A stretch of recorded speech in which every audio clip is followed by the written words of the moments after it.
Boys, what's good? It's Herm. Welcome back to 30 Teams, 30 Days, where I preview every team for the 2025 season throughout the month of September. We are now on day 5, and we're talking about the Chicago Bulls, who are entering a new era, finally selling off some of the veteran pieces and moving towards young, talented guys to build around for the future instead. But before we talk about the Bulls, think about subscribing. It's free, it's easy, and if you don't like the content, you know, unsubscribe later, that's fine. But without further ado, let's just get into it. But before we talk about the Bulls for this season, we need to talk about how they did last season as some context. So in 2024, the Nets finished 39-43, 9th place in the Eastern Conference. They didn't have any All-Stars. DeMar was not named an All-Star last season, and they only had one 20-point per game score in DeMar DeRozan. Zach LaVine played only 25 games, which to me actually makes the finish more impressive because they floated around 500 even without a player who a lot of people might say was their best guy.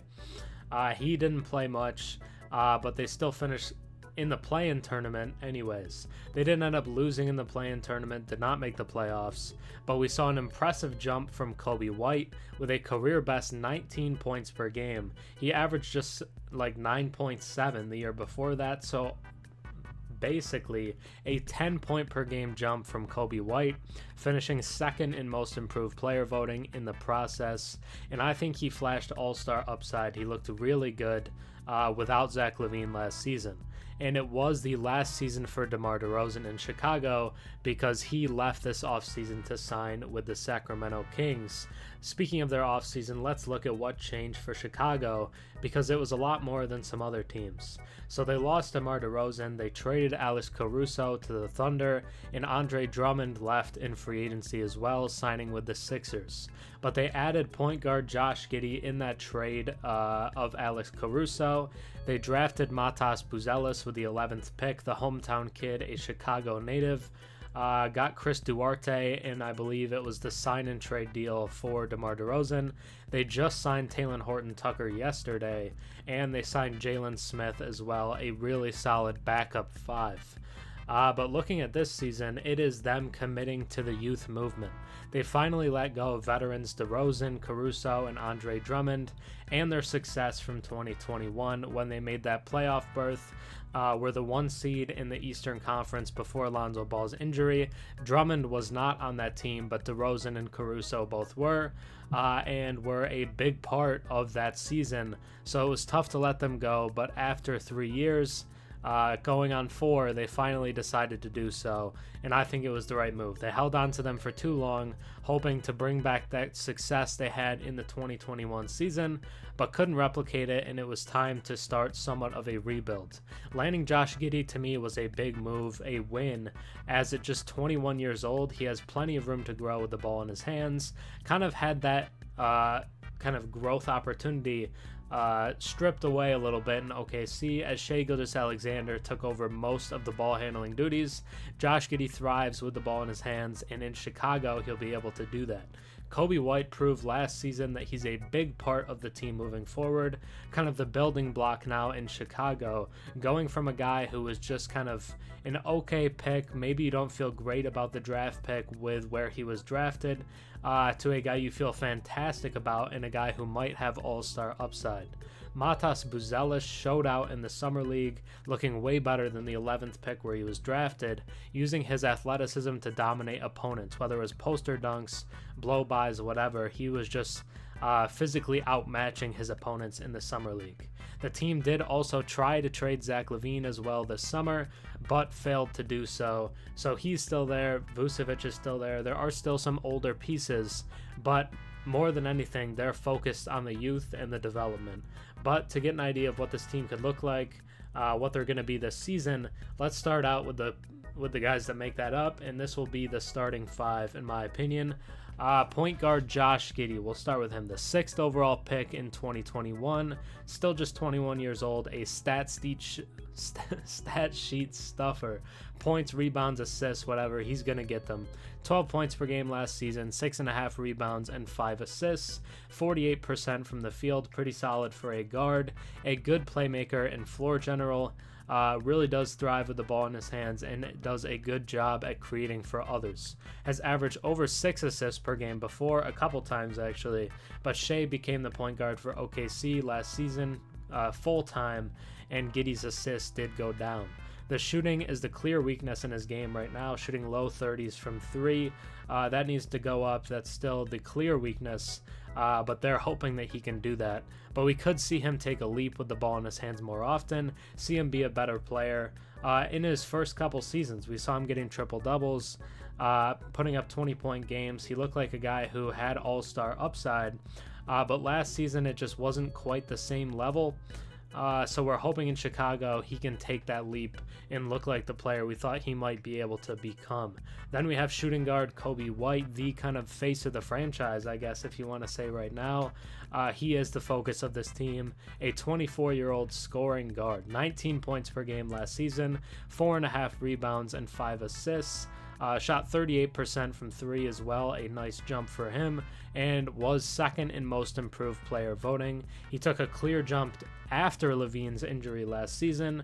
LaVine takes a lot of shots. There are more shots available. Coby White took them, and he took advantage. 7 30-point games last season, an impressive performer in the clutch. Him and DeRozan were really good down the stretch of games together. They felt like they won a lot of games that they shouldn't have won. I remember on Bill Simmons' pod last year, they called them the best, worst team they'd ever seen, as just a team that wasn't really all that good, but still was in all these close games and won a lot of them because of how good they were in the clutch. He can create his own shot with ease thanks to a pretty good handle and his speed as well. I think he could be a 23-plus point per game scorer this season, and I'm excited to see what he looks like in year 2 of his breakout. Then we have small forward Zach LaVine, likely still a member of the starting lineup because of the talent. A 29-year-old borderline star wing, but the borderline star part might be getting less and less as he ages. 19.5 points per game last season, 5 rebounds and 4 assists, is a 2-time All-Star both with Chicago, but did play just 25 games last season. As he approaches 30, his game, a game that relies heavily on his athleticism and his ability to get to the rim or rise over defenders for his jump shots, is at risk due to the recurring injuries. Knee problems, shoulder problems. It's just going to be difficult to keep up his athletic style of play as his body kind of declines. We could see a Blake Griffin-esque evolution from Zach LaVine, where he relies more on the jump shot than he does on the athleticism, but we'll see what it ends up looking like for Zach this season as he bounces back from last year's injury. He's getting paid a massive contract that makes it hard to trade him. That's kind of what they ran into this offseason. He just wasn't really a tradable guy because of the injury concerns on top of the contract. It just makes it really hard to deal him without sending out draft assets from your side for another team to take on the contract. He does not fit the timeline of the rest of the roster at nearly 30 years old. He just does not fit guys like Coby White, Josh Giddey, Matas Buzelis. The other building blocks of this team are kind of much younger than Zach LaVine, but he's likely still the best player on the squad, so we'll see what he looks like this season. 19.5 points per game was his lowest in a pretty good while, so we'll see if he can bounce back and look better than he did last season. Then we have power forward Patrick Williams, the 4th overall pick in 2020, a guy that people compare to Kawhi Leonard as a defensive player who could grow his offensive game and become a threat on both ends. But to this point, we haven't really seen that happen, at least not at that level. 23 years old now, still has room to grow. 10 points per game last season, 4 rebounds and 1.5 assists, but the most promising thing from Williams last season was the nearly 40% from 3, because the shooting has been an issue. If he can add the shooting, it will make him much more dangerous, as all of a sudden he's a valuable 3-and-D forward, which he hadn't been in the past. Played 43 games last season, so missed about half the year. Needs to be on the court more often, but they did just pay him this offseason, re-signed him, brought him back, so he's going to be a piece moving forward. He's likely the best defensive player on the roster right now, is going to be a big part of their defensive game plan, and at 23 is still young enough to grow as a player and become more than he is right now. Maybe he is a 15 point per game guy and continues to shoot that well from three. The shooting improvement to me is a good sign for him taking the next step and becoming a better overall player. And then the last starter is center Nikola Vucevic, a 33-year-old scoring big man. Offense definitely comes first with Vuce. 18 points per game, 10.5 rebounds, and 3.5 assists last season, but the shooting was bad. 48% from the field for a big man and just 29% from three. It was a rough season for Vuce Main. A lot of fans were not thrilled with how he played last year, justifiably, but it was rough to watch. A two-time All-Star, but definitely seems to be past that point of his career, past his prime, and declining as a player. His age and contract also make him difficult to trade, just like LaVine, and like LaVine does not fit the timeline of the rest of the roster. But now let's get into some of the reserves, the key guys that matter for this team that are coming off the bench, and we'll start with shooting guard Ayo Dosunmu.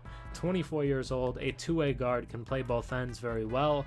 12.2 points per game, 3 rebounds, and 3 assists. Shot a good 50% from the field and 40% from deep. Did not have the free throw shooting to hit that elusive 50-40-90 mark, but hit the other qualifiers and was pretty efficient last season. He is the key defensive guard for this team. They do have Javon Carter, but I don't see him playing nearly as many minutes as Dosunmu. So Dosunmu to me is the defensive guard for this team. Also showed more upside after LaVine's injury, taking a step forward and having some big games himself. I even made a video talking about him last season because his style of play is so unique. His speed allows him to get a shot off, whether it's layups or even pull-up threes. When you see him taking shots, it's almost always 7 seconds or less into the shot clock, kind of going back to that Phoenix Suns team with Steve Nash. But Dosunmu doing it himself, getting these shots very early in the shot clock. Maybe analytics would tell you it's not the best shot, but you get more of them and he's hitting them. His improved shooting creates very valuable spacing for the team as well and makes him more dangerous on the fast break because you don't know whether he's going to pull up or try to blow by you, and it keeps the defense on their heels, which is better for the Bulls to capitalize on. And I really liked what I saw from him last season. Then we have rookie small forward / power forward, whatever, Matas Buzelis, the 11th overall pick this year, a 19-year-old athletic forward. 12 points per game, 5 rebounds, and 2 assists in the G League last season, in the last year for the Ignite program. 1 steal per game and 1.3 blocks as well as shooting 48% from the field, which is solid for a perimeter-based player. Dominated at Summer League with multiple poster slams on defenders. He's a smooth offensive player who can get his own shot. We saw that in the All-Star weekend last year as well, as he hit a game winner there in the kind of rookie showcase type stuff. Was impressive. I think he's a lot better player than the 11th guy in his class. Is still a little raw. The shooting, especially from 3, leaves a little to be desired, and I think the overall defense might need a little bit of work, but just has a lot of tools, is going to be a very good player in this league, and gets to do it in his hometown in Chicago.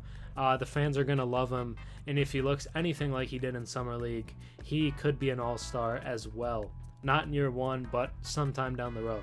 Then the last guy I want to talk about is center Jalen Smith, the 10th overall pick in 2020, which a lot of people at the time said was a reach. A 24-year-old big man, 10 points, 5.5 rebounds, and 1 assist as the backup 5 for Indiana last season, 59% from the field and 42% from deep. Really crazy numbers for a big man. Started 14 games for the Pacers last season, a team that went to the conference finals, so clearly can be a player that impacts winning. Was viewed as a bust with the Phoenix Suns, who drafted him, let him go within like a year and a half, but revived his career in Indiana and showed kind of impressive stretch big potential last season. Which is super valuable in today's NBA. If you get a center that can shoot, it just opens up everything for everyone else. And with guys who like to attack the rim, like Coby White, like Zach LaVine, like Matas Buzelis, Jalen Smith could make their lives easier with his spacing. Then we can take a look at the projected lineup. To me, like I said, the starting five will be Giddey, Coby White, Zach LaVine, Patrick Williams, and Nikola Vucevic, with the five off the bench being Lonzo Ball, Ayo Dosunmu, Talen Horton-Tucker, Matas Buzelis, and Jalen Smith. Lonzo is back in 5-on-5 workouts and hopes to play this season, so we'll see if he's able to do so, but I would be excited if he is. Then some other guys that could get some minutes: Javon Carter, Chris Duarte, and Kenneth Lofton Jr., who I've always wanted to see get a little more opportunity because he's looked really good in small flashes, but has never gotten heavy minutes on a team. Maybe the Bulls will provide him with that. But let's take a look at what to expect this year in 2025. On the low end, they could finish towards the bottom of the Eastern Conference.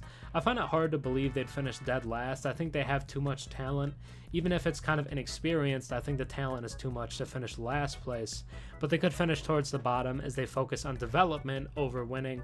Maybe they bite the bullet, attach a pick to trade Zach LaVine or Nikola Vucevic, or both. On the high end, though, they could be a play-in team once again, as it feels like they are every year, with a shot at a surprise playoff berth. Something that wasn't really in the plans for this season, but if you have the ability to do so, why not take a shot at it? If the team plays more at the high end, we could see an all-star selection for Coby White. I guess Zach LaVine could be back at an all-star level. That's a possibility, but if the team were to get an all-star, my idea would be that it would be Coby White. A lot of this season could be losing for the Bulls, with a lot of veteran talent going out. Like I said, inexperience could show for this young Bulls team, but whatever happens, the team can take pride that they finally moved towards rebuilding and gathering young talent, rather than just being stuck in the middle, being okay with play-in berths and not really going anywhere or having a direction. They have a direction now. It's pointing upwards with young guys like Giddey, Coby White, and Buzelis, as well as Patrick Williams. They have some interesting young guys that they're working on growing and building a future, which is fun. It will be interesting to see what level Giddey plays at as the lead guard. I think that's probably the biggest thing to watch this season, is what Giddey looks like in Chicago. Then it's probably Coby White and what he looks like with Zach LaVine's return, as well as a new ball handler in Giddey. But Coby White did play well alongside DeMar DeRozan last season, so maybe if it's just one guy that takes some shots, it'll be okay if Zach LaVine is back. But we'll have to see what that ends up looking like. But think about subscribing. Again, it's free, it's easy, and if you don't like the content, you know, just unsubscribe later. But thanks for watching. I hope you enjoy. Let me know your thoughts down in the comments below, what you think of the Bulls this season. But that's going to be it for me today. So have a good one. Peace.